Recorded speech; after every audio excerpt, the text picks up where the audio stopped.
Social మీడియాలో అంతా cinema చూస్తున్నారు, వీకెండ్లో ఫ్యామిలీస్ కూడా కదులుతున్నాయి. బట్ చాలామంది ఇంకా టికెట్ రేట్ తగ్గిస్తే ఇంకా ఫ్యామిలీస్ ఎక్కువ మంది చూస్తారు, ఫుట్ఫాల్స్ పెరుగుతాయి అంటున్నారు. సో ఇంకా తగ్గించే ఏమన్నా ఈ రోజు నుంచి అన్నీ తగ్గిపోయినాయి.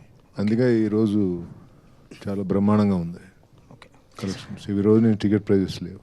సతీష్ గారు సార్, ఇది 11వ రోజు ఈవేళ, ఆల్మోస్ట్ సెకండ్ వీకెండ్ కూడా అయిపోయినట్టు ఈవినింగ్తో. ఎన్ని ఏరియాలో ఆల్రెడీ బ్రేక్ ఈవెన్ ఉన్నారు, ఎన్ని ఏరియాలకి మనం జిఎస్టీ ఇవ్వాల్సి ఉంటుంది, ఎన్ని ఏరియాలకి హెల్ప్ చేయాల్సి ఉంటుంది? అన్ని బ్రేక్ ఈవెన్ అయిపోతాయి, జిఎస్టీ అవసరం లేకుండానే అయిపోతాయి, చాలా వరకు అయిపోతాయి. ఓకే. సతీష్ గారు, తెలుగు రాష్ట్రాల్లో పెద్దకి మంచి కలెక్షన్ వచ్చాయి, ఊహించిన దానికన్నా మంచి రిజల్ట్ వచ్చింది. కానీ నార్త్లోను ఓవర్సీస్లోను ఎందుకు డల్ అయింది అనుకుంటున్నారు? ఓవర్సీస్ కూడా ఓకే, బట్ అనుకున్నంత రాలా. ఓకే, దానికి అది కేస్ స్టడీయే.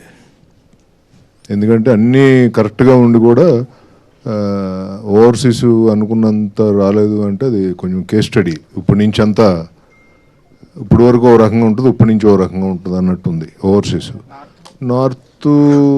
నార్త్లో ఒక సినిమాని టక్కన పట్టుకుంటారు, ఒక్కో సినిమాని పట్టుకోరు. యాక్చువల్గా ఇది పట్టుకోవాల్సిన సినిమా అయినా మనమే మామూలుగా 40 ఎంత ఉంది. సో ఇంకా ఇంకో వీక్ ఉందని ఎదురు చూస్తుంది తప్పితే, ఎందుకంటే బ్రహ్మాండమైన సినిమా.